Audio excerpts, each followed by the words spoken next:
This evening, the winds will pick up out to the west along the Imperial Valley and over towards Salton City and El Centro, where a wind advisory begins at 5 o'clock this evening local time. And some of the gusts could be pretty intense, 40 to 45 miles per hour this evening near El Centro. And then tomorrow, those winds shift east. The Mojave Desert is a place of extremes.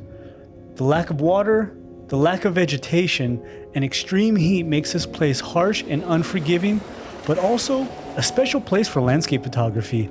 I found a road that takes you through a large riverbed and then onto a lookout over a very Martian-looking landscape. The wind was just as wild as the badlands I was looking down on, and I knew that this was going to be a big challenge. With the weather forecast calling for extreme high winds, I had some serious doubts about whether or not I should even make the trip. When I arrived, I realized pretty quickly that the weatherman, for once, wasn't lying. These winds were insane.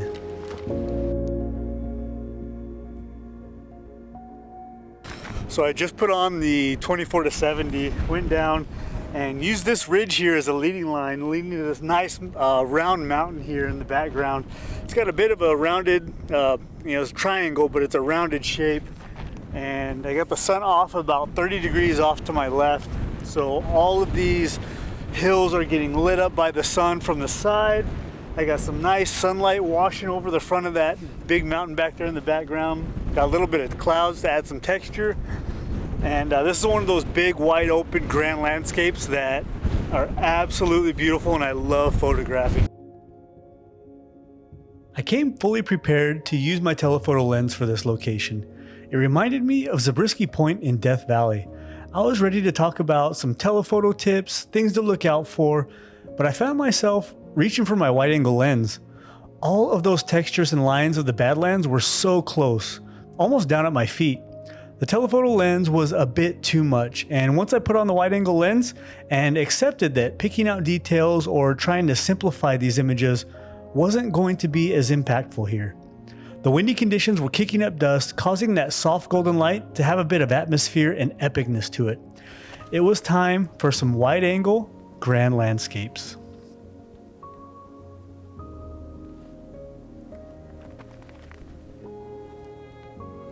The sun just dipped below the horizon. I'm out of the wind a little bit. My eyes were starting to burn and water. But now that we have even light, I found this area here that's got a ridge and it kind of curves around and it's got a little area in the middle, so it's like a leading line that leads into the photo and makes a little curly cue or a little swirl around the middle. Like everything is kind of converging in one spot. I think I want to make my way up a little bit higher and get a different angle on this, but it looks really nice. The pattern is very distinct and cool, and it allows your eye to follow that ridge around, and I think it's a very strong subject to have in a photo where everything kind of looks the same and just textures everywhere.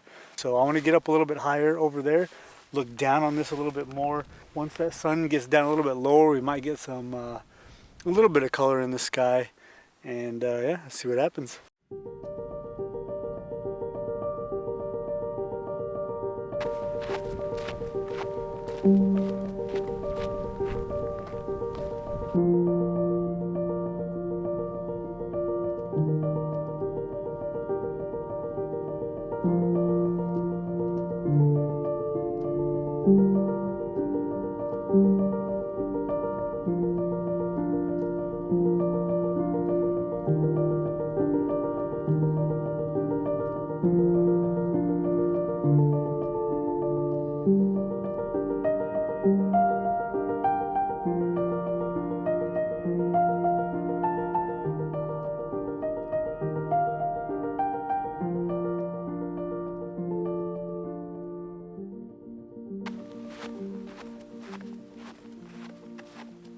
Well, the wind is a little bit better than yesterday. It's still pretty cold out, and man, I did not sleep good last night. My air mattress that I take backpacking with me is about a foot too long to fit in the back of my 4Runner.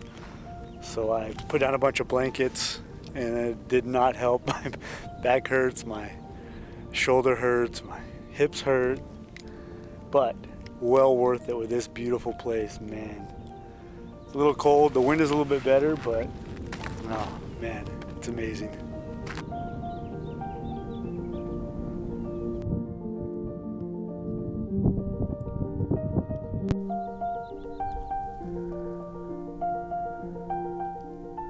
Oh man, so yeah, it got pretty cold again, but bearable. I would say probably the upper 40s, low 50s. The sun is just starting to hit these ridges here, and I've got two different compositions, and man, all these ridges are leading towards the bottom where the sandy wash is going, so it's like a leading line, so your eye just takes you all the way through the image from all of this texture of these ridges pushing towards the middle of the image, and then you have the sandy wash that runs right through the middle up towards the top left.